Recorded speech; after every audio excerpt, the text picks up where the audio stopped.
We have a goal to see that every Bahraini has a home, have a job, and we will not have poverty. Bahrain has made significant progress towards reaching the Millennium Development Goals through effective policies to address the social, economic, and environmental challenges in a sustainable manner. Your Highness, Sheikh Khalifa bin Salman Al Khalifa, it gives me great pleasure to present to you the 2006 Special Citation of the UN Habitat Scroll of Honor. I extend my warmest congratulations to you and the people of Bahrain. Welcome, Your Excellencies, ladies and gentlemen, and distinguished guests to the Bahrain Visions Forum 2020, focusing on sustainable goals beyond the COVID-19 pandemic. I congratulate the Court of His Highness, His Royal Highness the Prime Minister, and the World Health Organization for organizing this timely forum. We are fortunate to have with us today a number of distinguished speakers who will address the theme of the forum. We start this forum with a strong message from the youth of Bahrain entitled Young Voices from Bahrain for a Sustainable Future.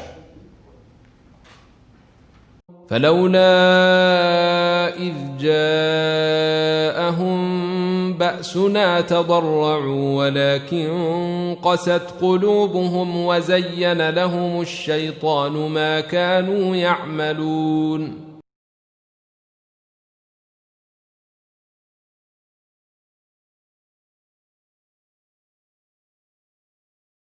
I'm Asma Sami. I'm 16 years old and I'm from Bahrain.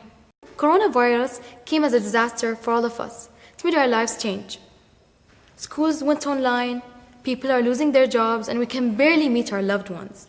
But did we ever stop for a second and think about how the coronavirus affects the other half of the planet? It's time to stop talking and start taking action. Hi, my name is Hassan. There is no time to waste. Now is the time to review access to basic human needs, including water, food, health, care, and schooling.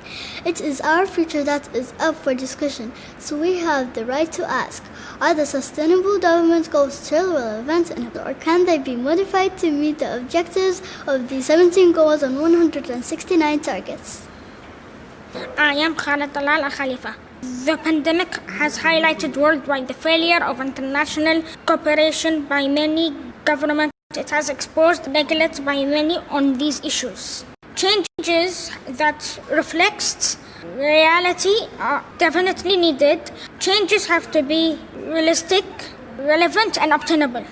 They have to ensure that the world and our future is more equal and far more sustainable.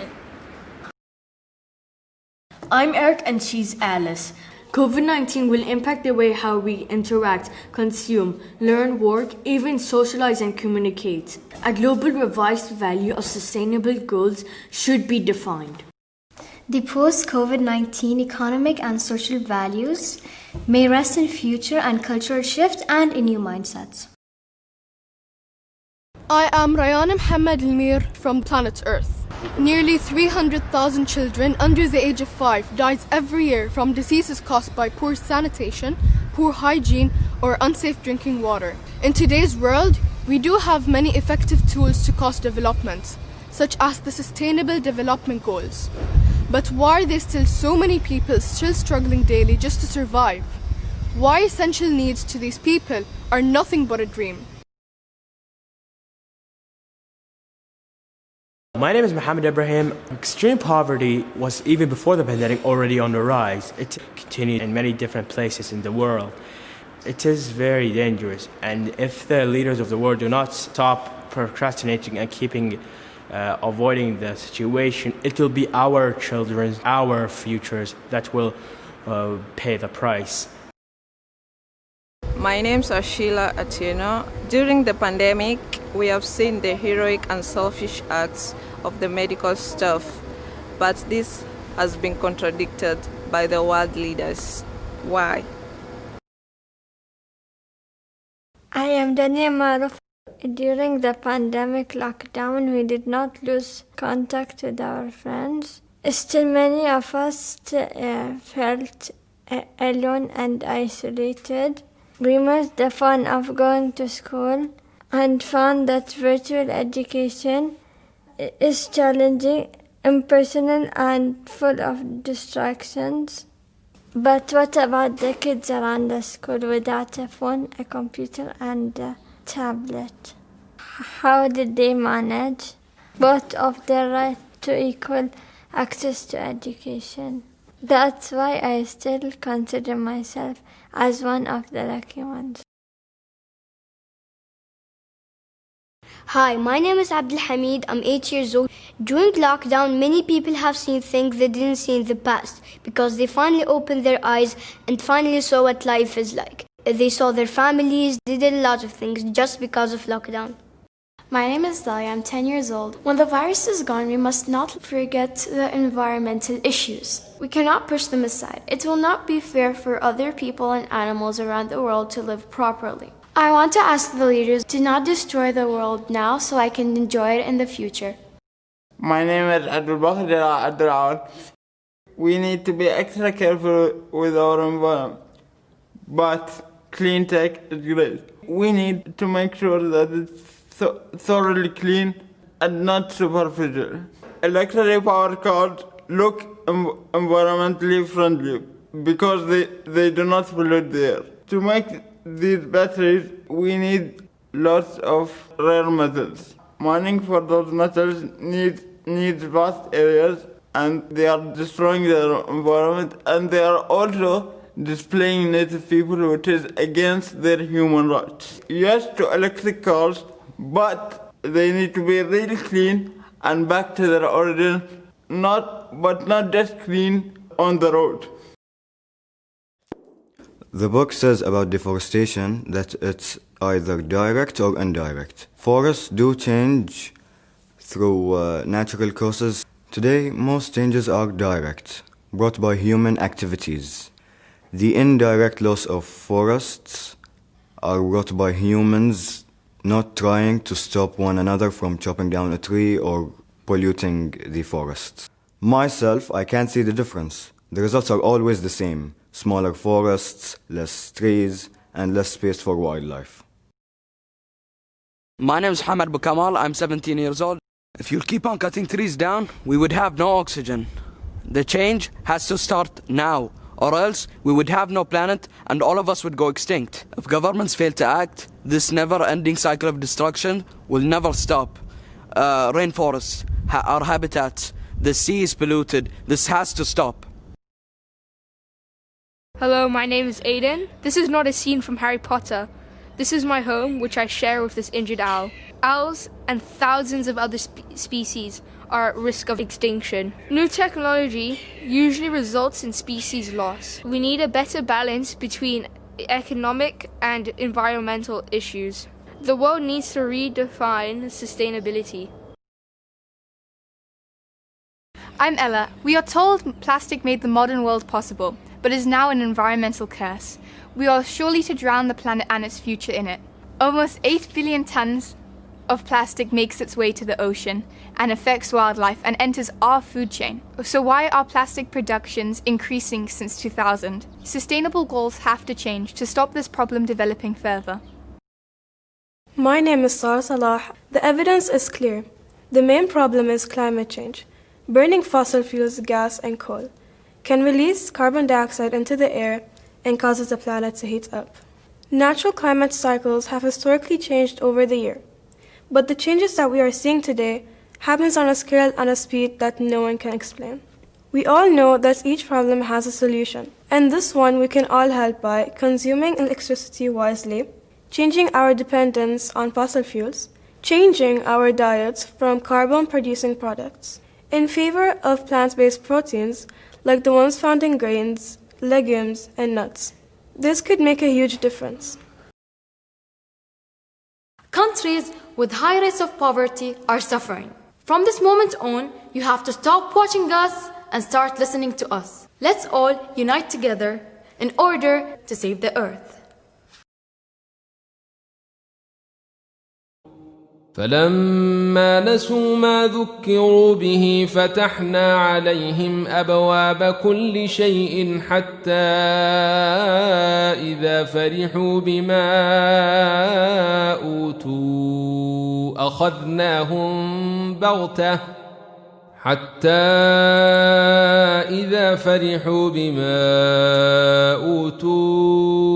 أخذناهم بغتة فإذا هم مبلسون. Thank you for that heartfelt message from multinational representatives of Bahrain's cosmopolitan communities. 12 different nationalities participated in that film. There now follows a message on behalf of His Royal Highness Prince Khalifa, the Prime Minister of the Kingdom of Bahrain. I would like to call upon His Excellency Dr. Abdul Latif bin Rashid Al Zayani, Minister of Foreign Affairs. Thank you.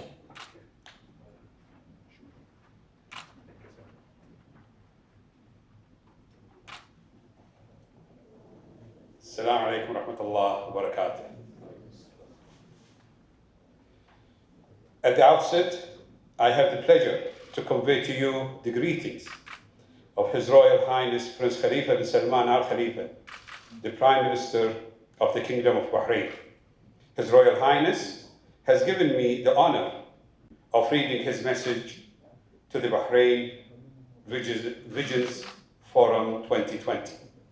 I quote, "Excellencies, ladies and gentlemen, we are pleased to extend to you our best greetings and appreciation for your participation in the Bahrain Visions Forum. The forum is held this year under such extraordinary circumstances imposed by the global challenge that we are currently experiencing due to the coronavirus disease, COVID-19. We hope that the forum will constitute a tangible contribution in supporting international efforts to eradicate this pandemic so that the situation returns to normality, enabling the world to move forward and concentrate on the furtherance of the Sustainable Development Goals.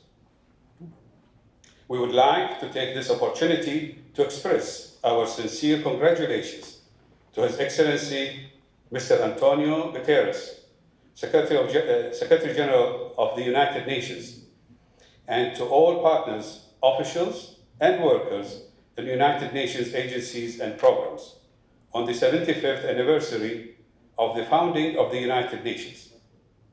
It is an opportunity that we all should seize with renewed confidence and in appreciation of the efforts and achievements of the United Nations and its active role in stimulating international action to ensure that the development goals contribute objectively to provide a better future and a happy life for generations to come. We would also like to commend the role of the World Health Organization and its Director General, Dr. Tedros Adhanom Ghebreyesus. I hope I pronounced it right. In leading international efforts to confront the COVID-19 pandemic and their support for the efforts of all countries, including the Kingdom of Bahrain, in terms of developing policies and programs for diagnosis, treatment, precautionary, and preventive measures. We also wish to thank His Excellency the Director General and his staff for their support and efforts in organizing this forum within the framework of the existing coordination and cooperation between the Kingdom of Bahrain and the World Health Organization. Excellencies, ladies and gentlemen, the COVID-19 pandemic and its economic, social, and political repercussions have created a new reality, placing people and governments everywhere in the front line of wide-ranging challenges, as the virus has disrupted aspects of public life, social interaction, and economic activities. This has caused economic contraction, decline in growth rates, an increase in government spending, and the unprecedented rise in global debt. The pandemic remains a global health challenge that affects all humanity. The repercussions have caused a cycle of social anxiety and turmoil in all aspects of daily life. It is a priority, therefore, that we focus our efforts on developing a global strategy which enhances the right of people's health, security as an integral part of global security in its comprehensive sense. This pandemic has demonstrated that the security and safety of humankind is indivisible. And this safety can be achieved only with the solidarity and cooperation of all and their belief in human values, which we share with each other. Excellencies, ladies and gentlemen, the Kingdom of Bahrain, under the leadership of His Majesty King Hamad bin Isa Al Khalifa of Bahrain, may God bless him, has been keen in light of such exceptional circumstances to provide all support to the citizens and residents alike, to ensure the safety and good health of all members of society, while maintaining their economic and social well-being. These efforts are led by a national team tasked with addressing the COVID-19 pandemic under the leadership of His Royal Highness Prince Salman bin Hamad Al Khalifa, Crown Prince, Deputy Supreme Commander, and First Deputy Prime Minister. This has contributed significantly to Bahrain's success in dealing with the pandemic efficiently and professionally by providing all health, social, and economic facilities to its citizens as well as residents at an equal footing. We are pleased to commend the efforts of the Bahraini medical and nursing teams for their remarkable national role in addressing the pandemic and their noble humanitarian effort that continues to serve the community and deserves all our thanks and appreciation. Excellencies, ladies and gentlemen, confronting the dangers sweeping the world and posing a threat to human life and the achievements of civilization calls for stressing the importance of international collective action, putting aside differences and building confidence. Hence, we call for strengthening the foundations for sustainable international cooperation in the post-corona stage in order to ensure that resources and energies are directed towards achieving the 2030 Sustainable Development Goals. This requires setting priorities in line with the requirements of the current exceptional circumstances and to enhance the capabilities of countries to deal with future global crises. In this regard, while the WHO has been giving practical leadership on the necessary science to deal with the pandemic, there is a need to complement such effort with political leadership from member states in support of the Secretary General of the United Nations and the WHO Director General.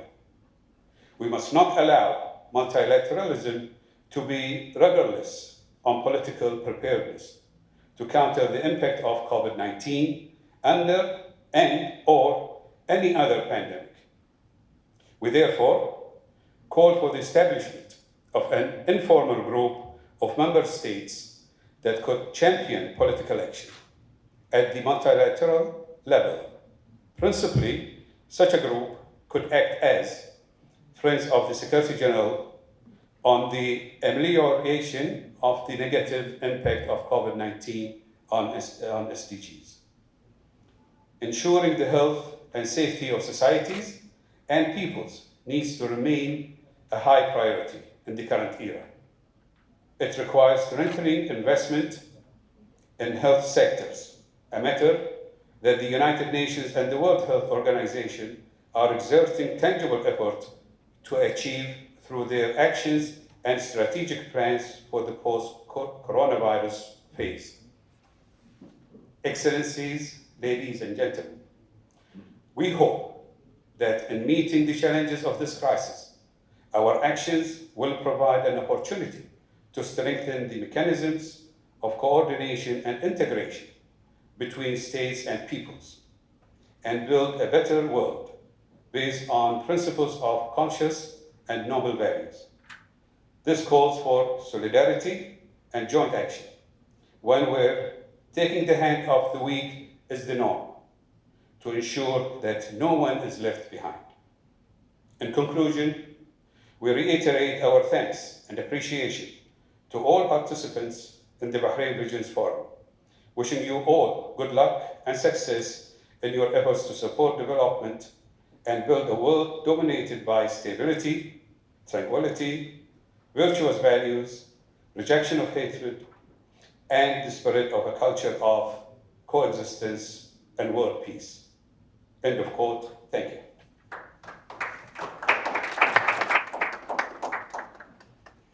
Thank you, Dr.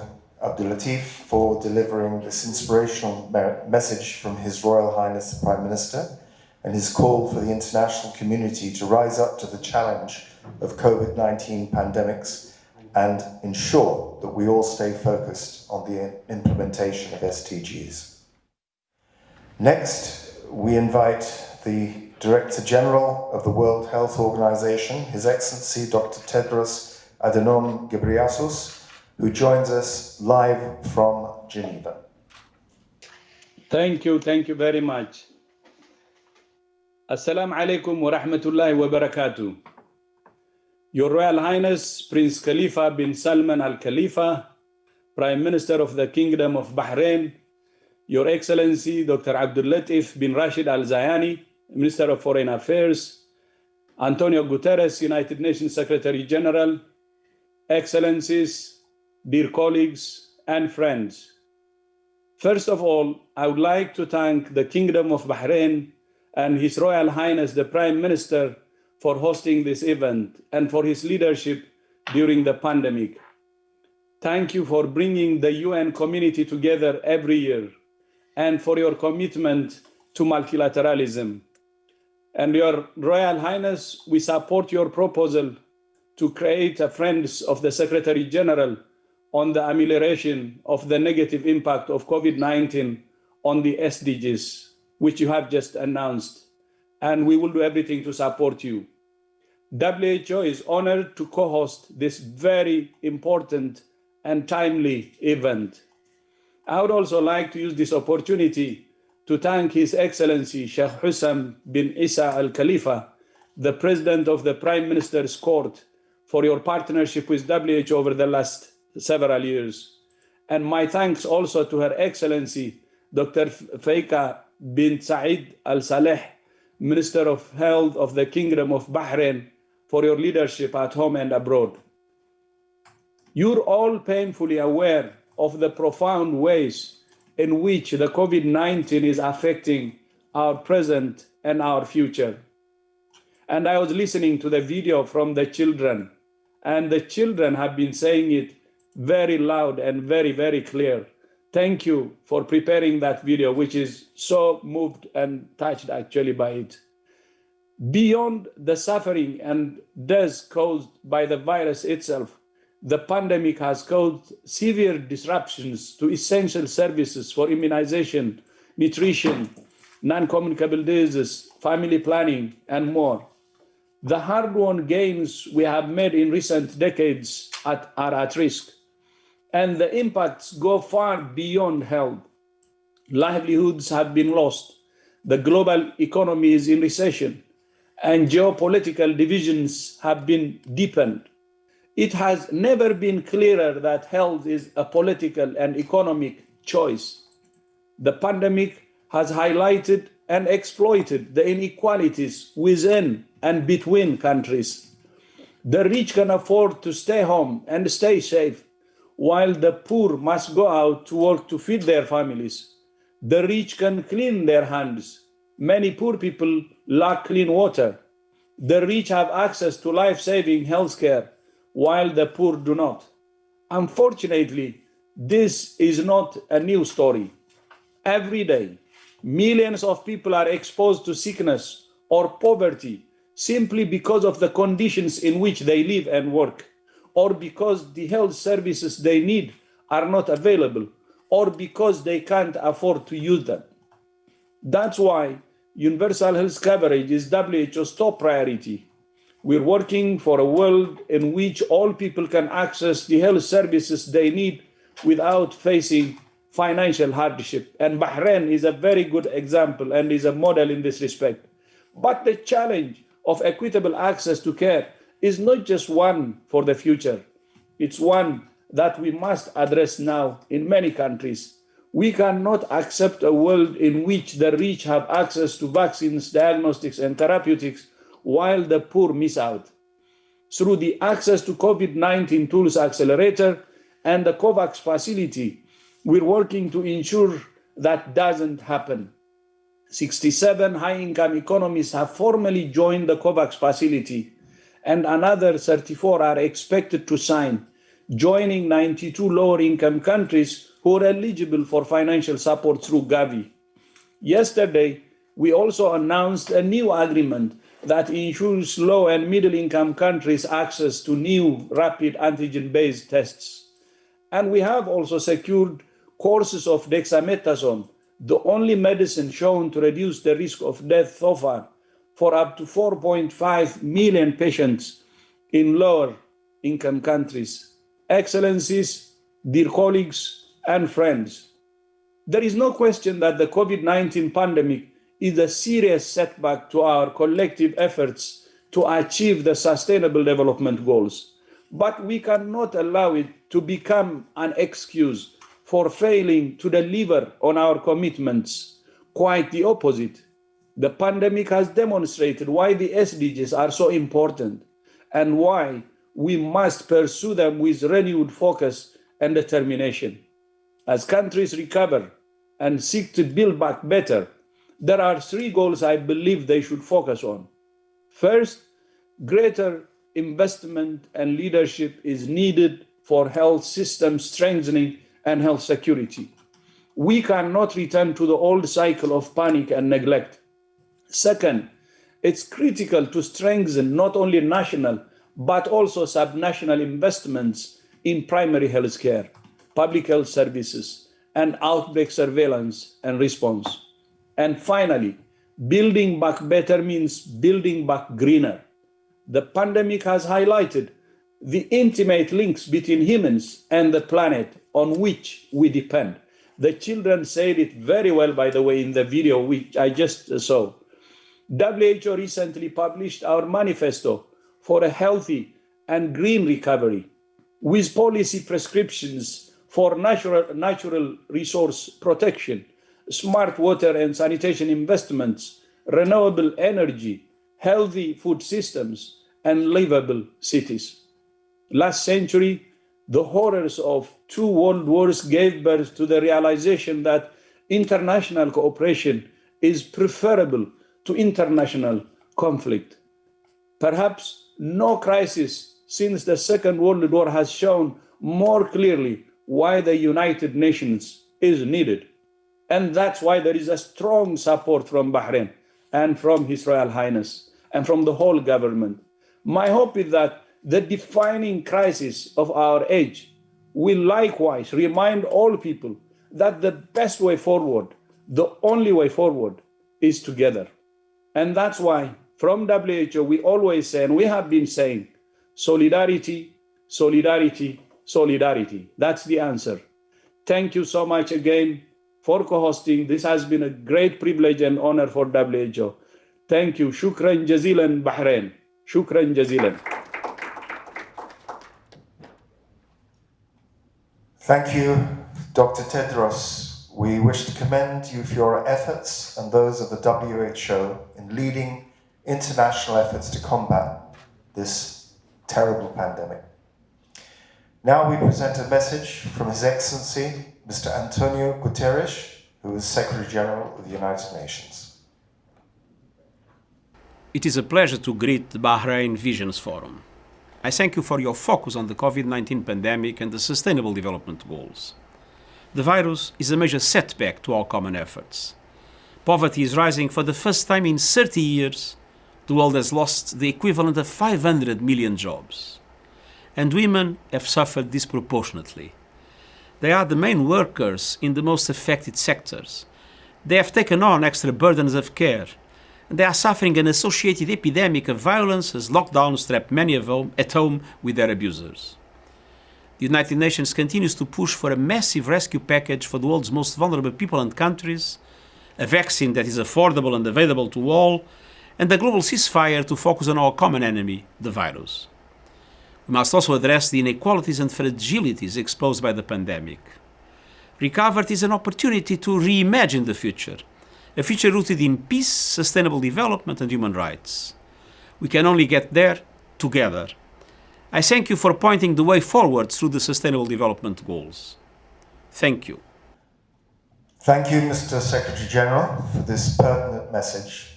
We wish to take this opportunity to congratulate the United Nations on its 75th anniversary.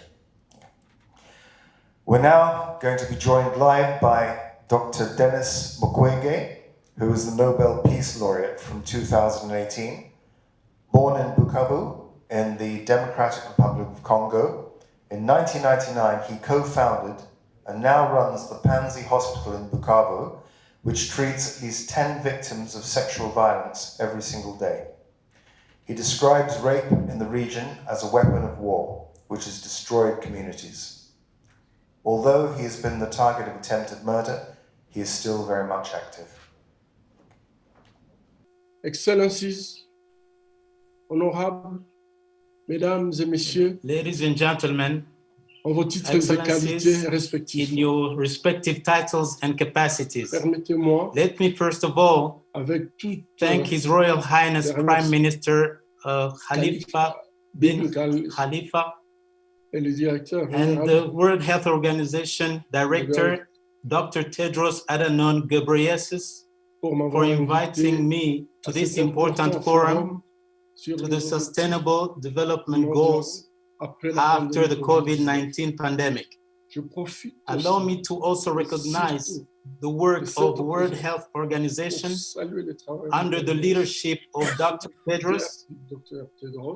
Its commitment to the fight against the Ebola epidemic in Africa this recent years has enabled us not only to save lives, but also indirectly to prepare ourselves, however little, for the best precautions against COVID-19.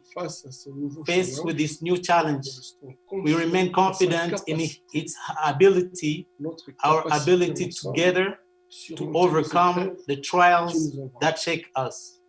The COVID pandemic has almost inexorably upset our certainties and our modes of operation, reasoning, and life in several sectors. The post-COVID world will not be the same. It has raised scientific questionings and sometimes led to controversy. COVID-19 appears to plunge humanity into anxiety and undergo a very uncertain fate.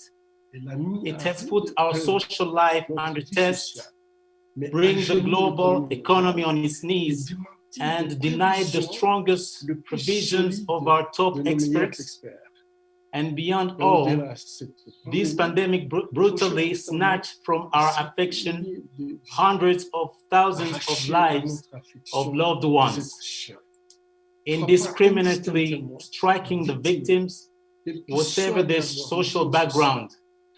COVID-19 exposed social divides and the vulnerability between nations, within the same nation, between women and men, between generations, and the most affected are not necessarily those we expected. With the pandemic, the success of the Sustainable Development Goal have been compromised. It has reached figures, vertiginous figures, 37 million people. Hunger it was extended with food insecurity increased. it even affected socio-professional categories which were spared in the past. School closures have deprived more than 1 billion students of education in 160 countries. 40 million children would not start school on their first year of education. The economic downturn led to drastic and sudden losses of jobs and therefore loss of income. Domestic, sexual, gender-based violence has increased against women and children. The COVID-19 has struck terrified nations and they're the more prosperous ones and to the more fragiles.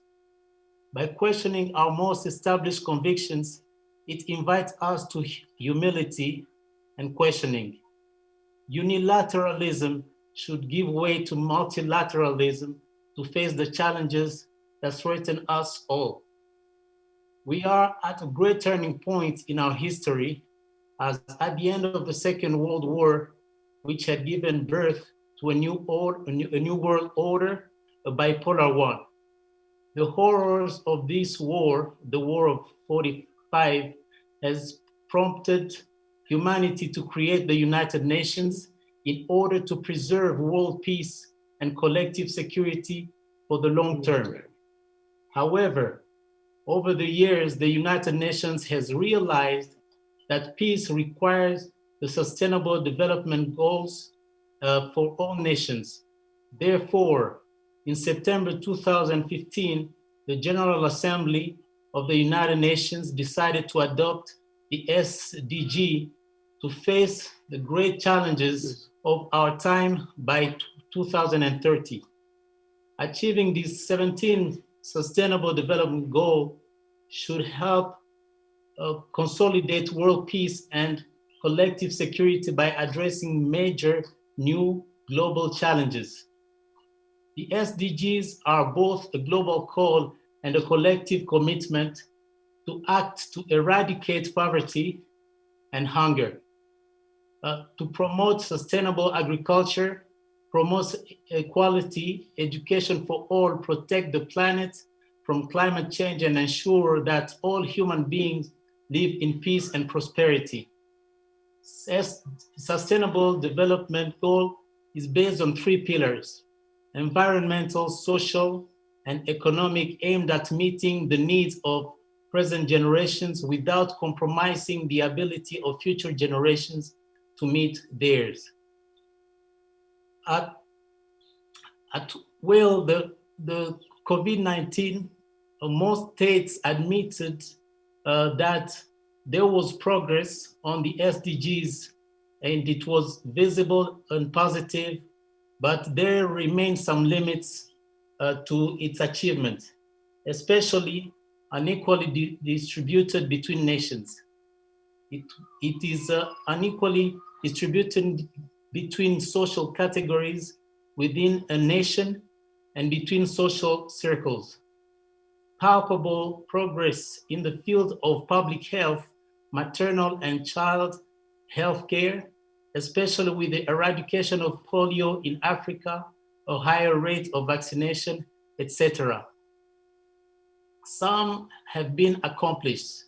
However, the COVID-19 pandemic has broken, or at least it slowed down, the momentum towards the Sustainable Development Goals. Hence, the urgent need to redouble efforts to accelerate the achievement of SDGs. Governments have turned in on themselves to protect themselves individually instead of developing more solidarity, pooling resources, and strengthening the coordination of efforts to face the health scourge. The collapse of the world economy leading to the drastic reduction in the resources of states, common sense calls us instead to sacred union and concerted and collective action. Royal Highnesses, Excellencies, ladies and gentlemen, beyond our national priorities, the threats on the planetary level, we invite each one of us to unite and gather our strength. We also call on the urgency to reconsider our human needs versus our resources and rethink our leadership in the face of the leadership of our society, not to mention a sense of responsibility and willingness for global policy. The somewhat chaotic and even cacophonous management of COVID-19 by political leaders has undermined the capacity of experts, some of whom seem to have lost credit with citizens of their countries. It is now important to restore people's confidence in leaders and experts. Indeed, in the state of shock generated by the devastation caused by the pandemic and under the panic, scientific debates and contradictions have sown doubts in the mind of both population and leaders.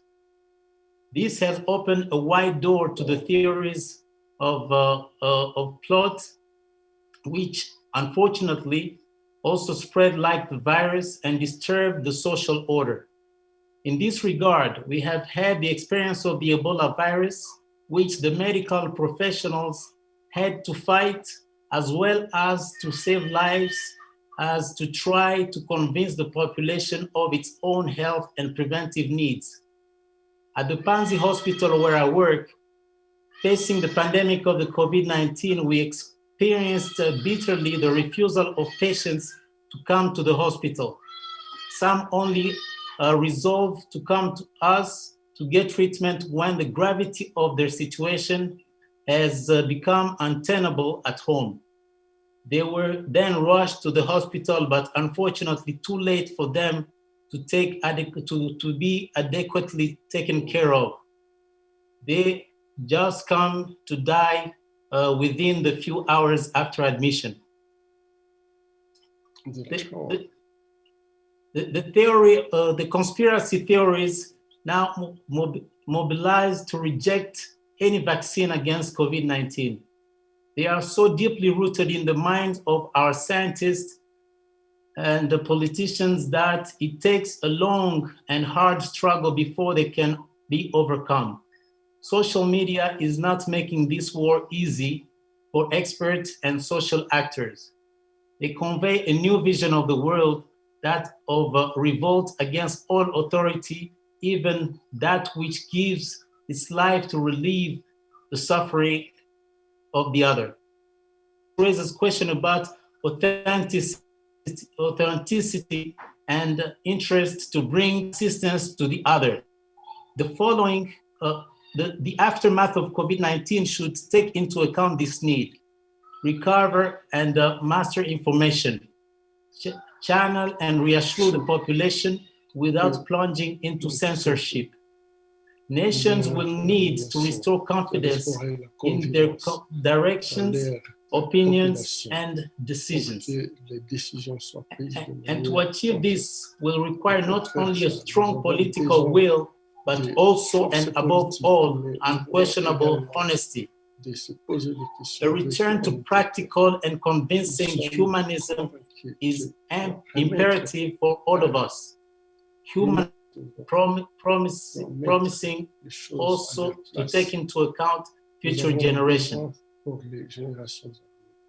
The globalization of the economy must be rethought in terms of the human instead of returning to nationalist protectionism as some leaders suggest. The same is true of the distribution of riches.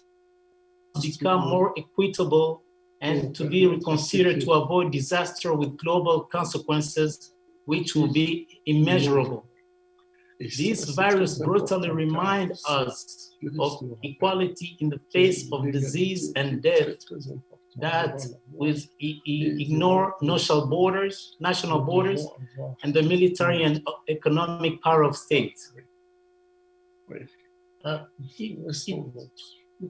it would probably rebuild or build infrastructure such as health, economic, and social. We need to create local jobs to allow local transformations of productions and fairer trade, instead of focusing transformation in some places.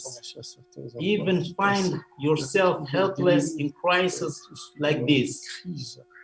The processing of food or mineral products from the DRC, for example, can serve the world while employing local youth through job creation. This would help these youth to project themselves into a better future locally, instead of dreaming of emigrating to the West, where the SDGs are considered wrongly as already established.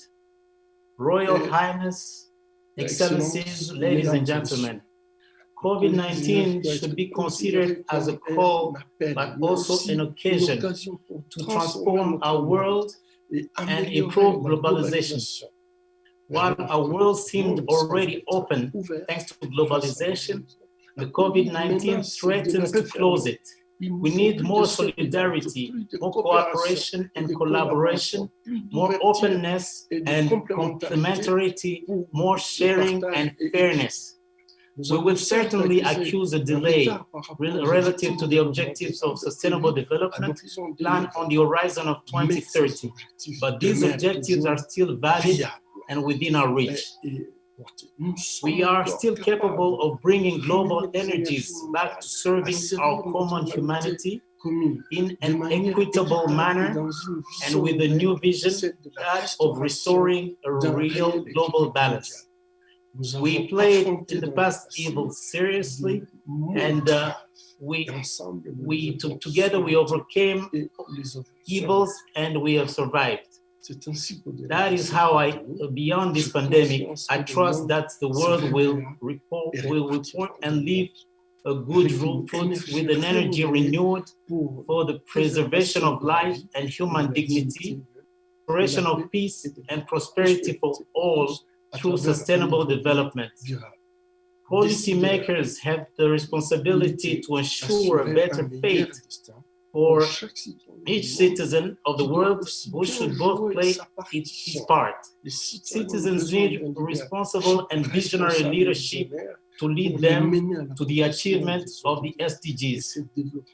And sustainable development will guarantee a peace sustainable for all. Royal Highness, Excellencies, ladies and gentlemen, I cannot end this speech without mentioning that I consider as the beginning and end of all human action, which is peace. The United Nations has done with justice and the institution effective the 16th Sustainable Development Goal. The peace is imperative in many parts of the world. The Middle East, South America, Africa, etc. There is no lasting peace without justice, just as there is no justice without effective institutions. The institution of the Nuremberg International Criminal Court in 1945 has reflected the need to build sustainable peace by asking the court to account the perpetrators of serious crimes. In our era, other criminal courts have been created in the same logic for the former Yugoslavia or even Rwanda. Special courts or mixed chambers were established to Timor, Liberia, Central African Republic, Lebanon, etc. These instances have contributed to reducing impunity, which undermines any work of pacification. Now, my country, the DRC, has faced for many decades, about 3 decades of violence and serious crimes which go unpunished. The victims have not obtained justice, reparation, or even the truth about the perpetrators of these crimes and their motives. The plundering of the country's immense natural resource is a driving force behind these armed conflicts which destroy forests, Our forest represents 60% of the forest in the Congo Basin, the second lung of the world after the Amazon. There are rare metals such as cobalt, copper, coltan, etc., used in high technology, batteries, manufacturing for smartphones, electrical vehicles, aviation, which are highly coveted. My people demand and reparations from the United Nations for the serious crimes of which they have suffered for too long. Achieving the sustainable development goals in my country goes through this. Thank you very much.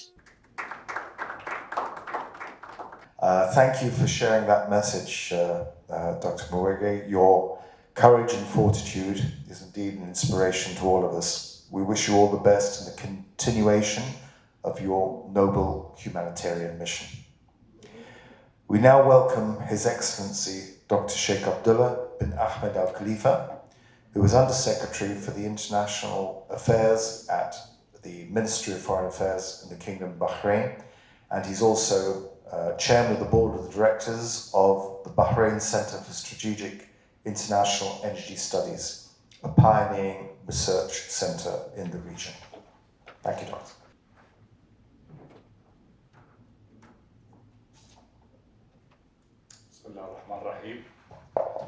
Excellencies, colleagues and guests who are joining us virtually, Assalamu alaikum wa rahmatullah wa barakatuh.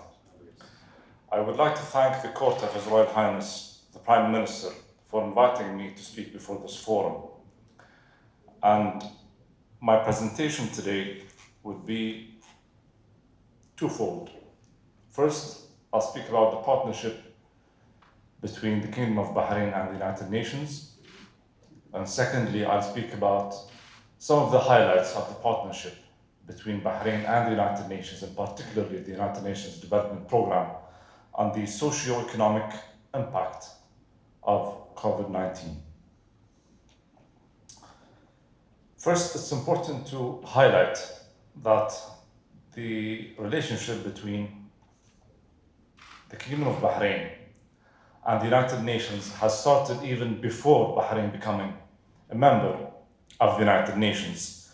Bahrain was an observer at the UNESCO 1966, an observer at FAO 1967, and at the WHO in 1969.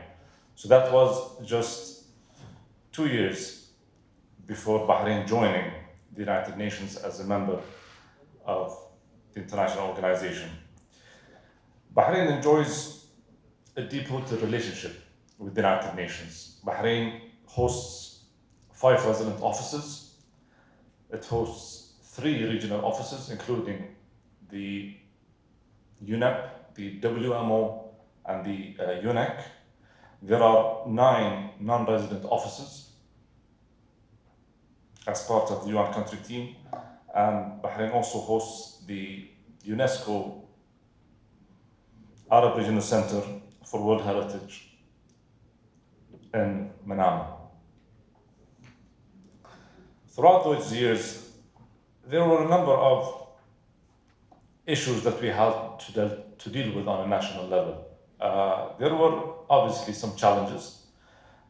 Mainly, there was an absence of a coordinating body between Bahrain and the United Nations. There was a weak follow-up mechanism, and in some instances, there were duplications of projects. We have seen and found that sometimes these initiatives and projects are not aligned with the government action plan or the priorities. So we have done working on a national level to align these projects with the SDGs, with the economic vision, and with the government action plan. We maintained inventory of all projects and programs, and equally important to rationalize spending on projects. So there were certain advantages on developing what is known as the SPF, the Strategic Partnership Framework between the Kingdom of Bahrain and the United Nations. This framework is the first of its kind in the region. It's a living document. It aligns the priorities with the government action plan, the SDGs, and the economic vision. It's easy to monitor, to analyze, and it involves all government entities and stakeholders. And we believe this is one of the main platforms of partnership between Bahrain and the United Nations. The SPF was signed back in 2017. This was the signing ceremony signed by the former Foreign Minister, His Excellency Sheikh Khalid bin Ahmed Al Khalifa, and the resident coordinator of the United Nations, Mr. Amin Al-Shargawi. There were 16 UN agencies who signed the framework. The World Health Organization was in the forefront, and there was considerable coordination with the Ministry of Health and the Supreme Council for Health on that end. But we have seen considerable development since the signing of the SPF. We have seen that there has been an increase in technical projects, both proposed and implemented, by 69%.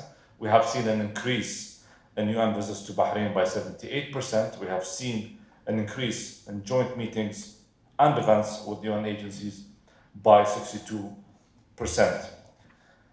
What also resulted in the signing of the SPF was the signing of the Strategic Partnership Framework, was the establishment of a coordination and follow-up committee chaired by the Foreign Ministry to follow up and coordinate with all relevant UN agencies. And with the update we are working on, given that it is a live document, and given that the Government Action Plan is a 4-year plan presented by the government to the Parliament, we would have to align the initiatives by the UN with the Government Action Plan.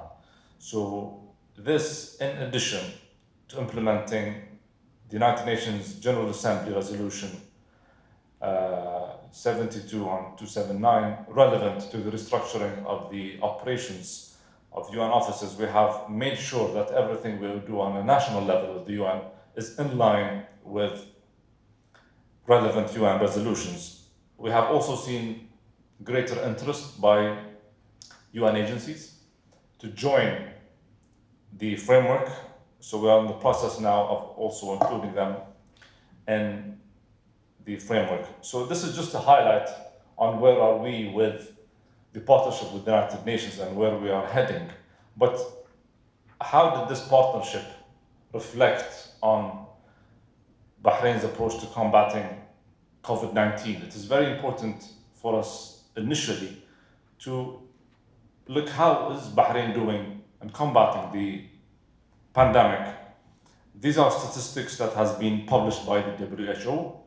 It is very important for us to have a closer look on the effective testing strategy adopted by Bahrain. Bahrain's testing strategy has consistently targeted and focused on striking a balance between random and required testing. The percentage of positive cases has been, for the most part, overwhelmingly below 9%, which is well within the WHO's determination that an effective testing policy should identify no more than one positive case per 100 cases, per 11 tests, or 9% of the tests. This is one of the main highlights. Where are we in Bahrain? There are a total of 1.4 tests conducted on a national level, bearing in mind that the population of Bahrain is 1.6 million people. There were a total of 69,000 confirmed cases, out of which 62,000 cases recovered, and there remains to be just above 6,000 cases of active cases in Bahrain. We have also, unfortunately, total deaths of 244. But when we look into the comparison between asymptomatic and symptomatic patients at time of testing, we would realize that The figures reflected before you demonstrate the extent of Bahrain's preemptive testing strategy. 32% symptomatic and 67% asymptomatic. This is a very important slide to highlight, and it's very important to absorb the information that is reflected in the slide, because it reflects with numbers how Bahrain is the second highest number of tests per 1,000 people in the world, following Luxembourg only. Our extensive testing in Bahrain is directed principally at close contacts, high-risk segments of the population, essential service providers, and consumer-facing members of the workforce. And this is something we are very proud of. Throughout the past few months, we in Bahrain, and particularly the Bahrain Center for Strategic International and Energy Studies, have conducted a field study with the United Nations Development Programme, and I would like to commend the presence of the resident representative of the UNDP in Bahrain, our dear colleague Stefano. Whilst doing the report together, we have highlighted the initial findings of this study on the socio-economic impact of the pandemic. There was an analysis between three countries, Bahrain, the US, and the UK. These are some of the main highlights that I just wanted to share. In the cases of the UK and the US, the surveys were conducted on nationally representative samples of adults. In the case of Bahrain, a nearly nationally representative sample of Bahraini adults was gathered, in addition to a nearly nationally representative samples of Bangladeshi residents residing in Bahrain. The latter group, the Bangladeshi, is plausibly one of the most of the migrant groups, workers that have suffered the largest socio-economic fallout from the pandemic. Based on the survey, approximately 3,000 observation survey of the socio-economic impact of the COVID-19 are as follows. All groups suffered considerable amounts of economic distress.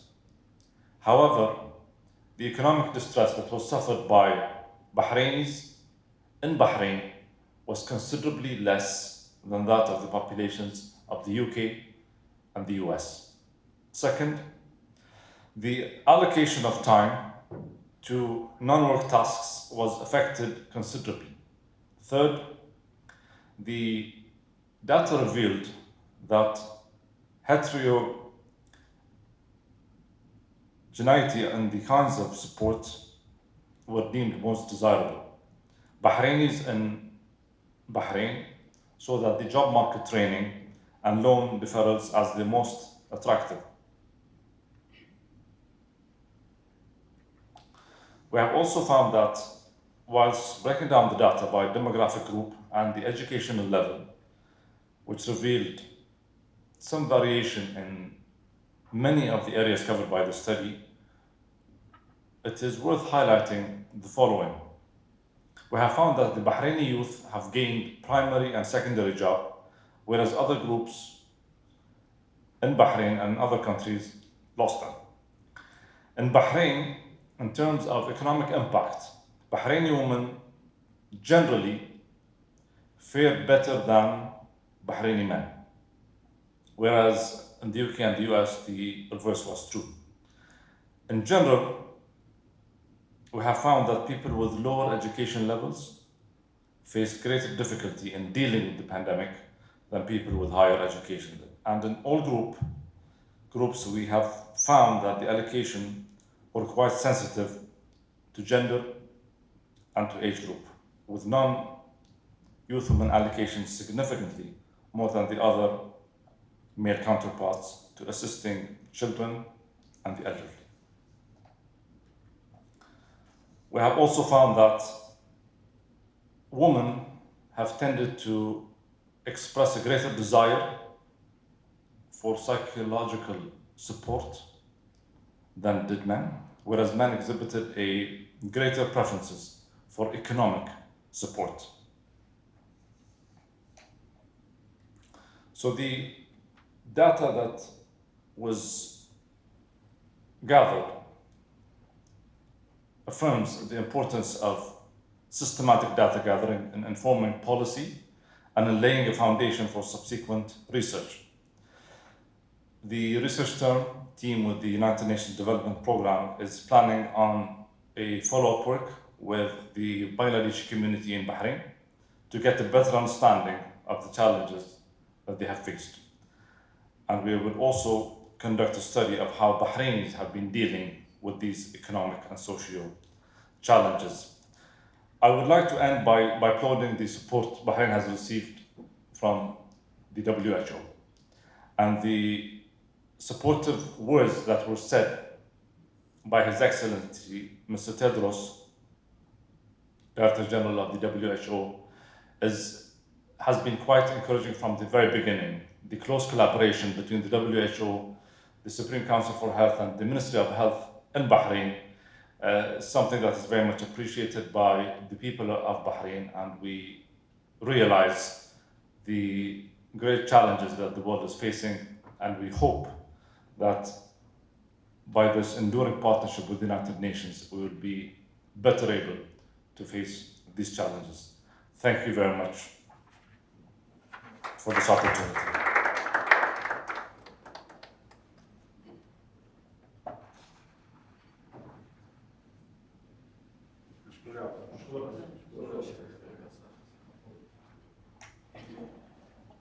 Thank you so much, Dr. Sheikh Abdullah, for all the efforts you're leading to coordinate activities between Bahrain and the United Nations.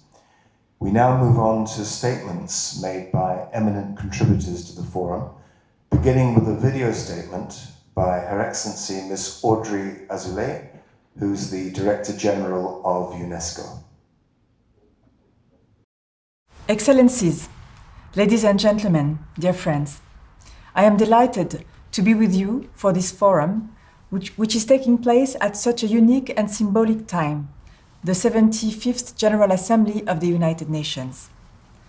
75 years ago, in San Francisco Bay, the UN only had 51 states, compared to 193 today. But it was already a reflection of the world, with its tensions, its aspirations, its contradictions, and its hopes. This is the advantage of multilateralism. It creates a space for dialogue where we can try to overcome those tensions for the greater good. We know how important this is. The current crisis is a stark reminder of how interdependent we are. It shows us that no man is an island, in the words of the British poet John Donne. To address the consequences of the pandemic and rise to the other challenges of today and tomorrow, we need to use all of the resources at humanity's disposal. We need more cooperation, and the citizens of the world trust the United Nations for that. According to the result of a UN global consultation, 87% of people share this conviction that the current crisis is an opportunity to reaffirm the role of the United Nations, to enhance its authority and influence. We therefore need to set our sights on more international cooperation, no less, a multilateral system based on shared values, but also on tangible solutions for the problems of our time. This is what we believe that dialogue can achieve, the development of common solutions.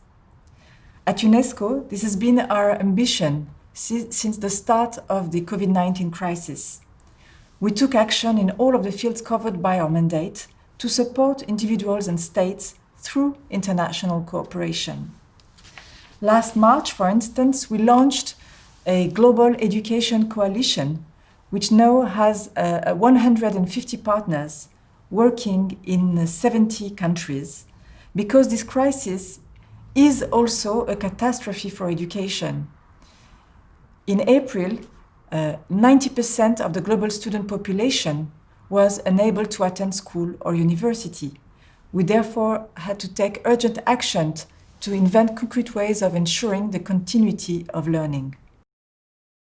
So as to provide a guide to our member states for the reopening of schools, together with UNICEF, with the World Food Programme, with the World Bank.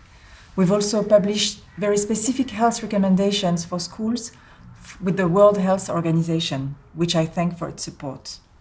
And with this coalition, we have proved that multilateralism can be a pragmatic and effective method, which can be used also to quickly adapt to new situations and change lives for the better. The advantages of multilateralism and cooperation are on display in all the actions that we have taken in the fields covered by our mandate. In culture, through the Resiliat movement and its 160 debates in more than 60 countries to support the recovery of the cultural sector. In science, with our work through the meetings we've had with science ministers, so as to reaffirm how health is a public good, a common public good, and pave also the way for a new recommendation on open science. In the same spirit, we're also continuing our work on a recommendation on the ethics of artificial intelligence, a technology with multiple applications today, so that this promising new tool is used for the common good. On this issue, like so many others, COVID-19 has shown a very unforgiving spotlight. To ensure that multilateralism is effective and achieves results, we need committed member states, like the Kingdom of Bahrain, a kingdom which has shown its commitment to multilateralism in general and to UNESCO in particular. This is the best way, I think, to pay tribute to the spirit of those who 75 years ago in San Francisco, in London, decided to lay the foundations of the multilateral system, a system we now need to reinvest in. Thank you very much. Thank you, Ms. Audrey. Personally, as representative of City and Guilds internationally, I'd like to commend UNESCO's Global Education Coalition, which supports the continuity of learning on a global basis. Next, I would like to introduce His Excellency Mr. Abdullah Shahid, who is the Minister of Foreign Affairs for the Maldives since 2018 and who has played a key role in the Maldives' transition to democracy back in 2008.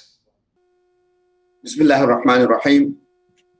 His Royal Highness Prince Khalifa bin Salman Al Khalifa, Prime Minister of the Kingdom of Bahrain, His Excellency Dr. Abdul Latif bin Rashid Al Zayani, Minister of Foreign Affairs of the Kingdom of Bahrain, His Excellency Antonio Guterres, Secretary General of the United Nations, His Excellency Dr. Tedros Adhanom Ghebreyesus, Director General of the World Health Organization, distinguished participants, excellencies, ladies and gentlemen. Assalamu alaikum wa rahmatullahi wa barakatuh.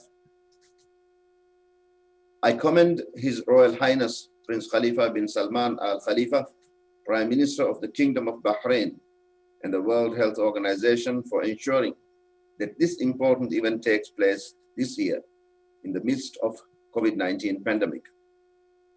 It is truly an honor to take part in the Bahrain Visions Forum, and I'm delighted to be part of what is a timely and important discussion. I'm also deeply privileged by the opportunity, especially given the close brotherly relationship between the Maldives and Bahrain. I congratulate His Majesty Hamad bin Isa bin Salman Al Khalifa and Prime Minister Khalifa bin Salman Al Khalifa for the outstanding leadership that has been provided in the face of the pandemic COVID-19. We are all greatly inspired by the policies that have been formulated and implemented in the Kingdom of Bahrain. Excellencies, 2020 has been a devastating year, and what makes it unique is that these difficulties have spared no corner of the world. What lies before us is not just an unprecedented health crisis posed by COVID-19. This health crisis has developed into an economic and social crisis, the impacts of which will linger for years to come. 2020 has also ushered in the decade of action and delivery, given us a chance to reassess our journey in achieving the 2030 Agenda for Sustainable Development in a world where much has changed in the last 5 years. One thing is absolutely clear: transformative action is needed.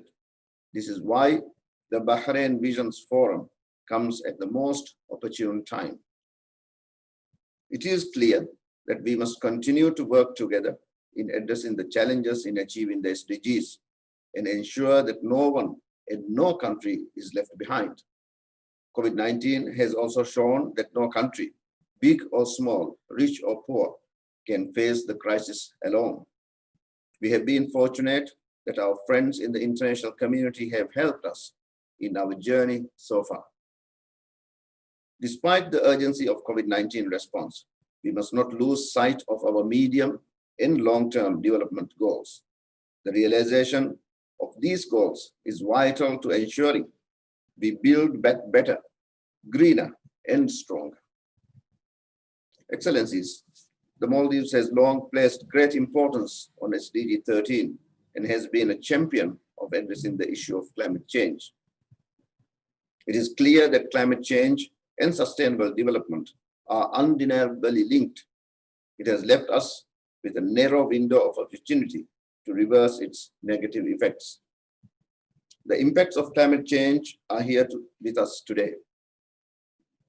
From hurricanes in the Atlantic to forest fires on the west coast of the Americas, closer to home, we are seeing higher tidal waves, winds, coral bleaching, sea swells, and flooding. The science is irrefutable, and the time for waiting is over. Unless we can reverse the current global trajectory of climate change, we are threatening the attainment of many SDGs, disproportionately affecting the most vulnerable amongst us. Excellencies, as a small island state, or as I prefer, a large ocean state with over 90,000 kilometers of ocean, the Maldives' fate is tied to the health and wealth of our ocean. We rely on the ocean for not just our tourism, food supply, and transportation. It is also deeply linked to our identity, culture, and way of life. We have all seen the plague of plastic pollution in our ocean, islands, and waterways. We must act now and with utmost urgency. Recognizing that change starts at home, we have pledged to phase out single-use plastic by 2023 and will continue to work with like-minded countries to preserve the health and wealth of our ocean. Excellencies, our government and I personally place great importance on the implementation of SDG 5, ensuring gender equality. In this regard, we have allocated a third of the local council seats of the Maldives to women. I'm also proud to announce that for the first time, we have achieved gender parity among heads of missions in our foreign service. It's a personal commitment of mine, and gender equality is a key pillar of ensuring we achieve our sustainable development goals. Excellencies, we are under no illusion. The difficulty in achieving 2030 agenda has been made more challenging due to COVID-19. As a small island state, we are vulnerable to the impacts of climate change, vulnerable to external shocks, vulnerable to rising commodity prices, and vulnerable to the decline in tourism. We know that we need to build climate resilient infrastructure and take steps to ensure that our implementation of SDGs are broad and inclusive to overcome these vulnerabilities. It is only through genuine partnership and cooperation in a spirit of multilateralism and leaving no one behind that we will be able to build a secure, resilient, and a prosperous world for everyone. I thank you.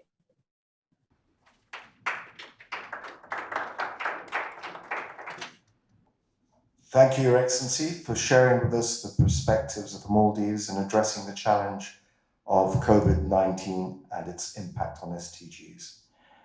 I would like to now welcome Her Excellency Professor Anna Tibaijuka, who's former Under-Secretary General of the United Nations and former Executive Director of UN Habitat, who currently serves as Member of Parliament for Tanzania. Okay, well, let me start by congratulating the Bahrain Visions Forum for organizing this important event, the virtual event, and really congratulating the initiative of the Bahrain Visions Forum that despite COVID-19, technology has not been able to stop us. So I'd like to start on a congratulatory note that we were able to meet. I can apologize for any disconnections I was facing. It is something to do with the connectivity band here, the bandwidth, it kept telling me, but I hope this will be fine. So Your Royal Highness, Prince Khalifa bin Salman Al Khalifa, the Prime Minister of the Kingdom of Bahrain, Your Excellency, Dr. Abdul Latif bin Rashid Al Zayed, the Foreign Minister of Bahrain, all the distinguished and eminent personalities on this panel, Secretary General of the UN, Dr. Guterres, the WTO Director General, UNESCO, and many others who are here present. I would like to say that for me, speaking now from Africa, the topic of this forum could not be greater, because we here in Tanzania, for example, in Africa, we are still struggling with the reality of the COVID-19. And I was planning to share my experience in this forum as a way to go forward, particularly at the outset, to express my support to the initiative of the Kingdom of Bahrain that we really need to create a group. We really need to have political leaders looking at this crisis, which, as many of you have said, was a challenge, but was an opportunity. An opportunity because without crisis, humanity can never move forward. COVID-19 just showed the power of nature, that a virus to bring everything that we have accomplished so far in terms of technology, in terms of human security, to a stop all over the world.